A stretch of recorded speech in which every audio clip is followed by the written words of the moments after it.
Idi Amin Dada est l'un des dirigeants africains les plus cruels du XXe siècle.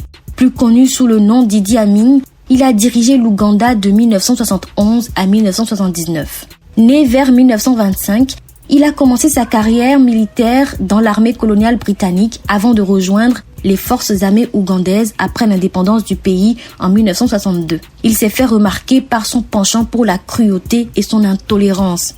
Amin Dada prend le pouvoir en 1971 à la suite d'un coup d'État contre le président Milton Obote.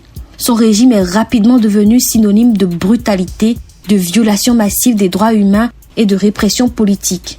On estime que son règne a conduit à la mort de 100 000 à 500 000 personnes. Pendant son règne, des juges, des professeurs, des cadres et partisans des mouvements de son prédécesseur disparaissaient, puis étaient retrouvés plus tard dans les marécages à crocodiles du lac Victoria. On raconte aussi qu'il organisait des exécutions sommaires. Des infortunés étaient fusillés publiquement.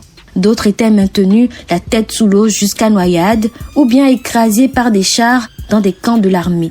En 1972, le dictateur s'en prend aux Asiatiques, en majorité les Indo-Pakistanais. Environ 40 000 Indiens et Pakistanais qui contrôlaient l'essentiel du commerce du pays sont déportés.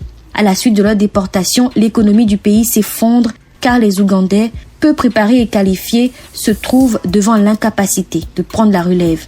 En 1979, après une guerre contre la Tanzanie et les exilés ougandais, Amin Dada a été renversé et a fui en exil, d'abord en Libye, puis en Arabie Saoudite, où il est resté jusqu'à sa mort en 2003.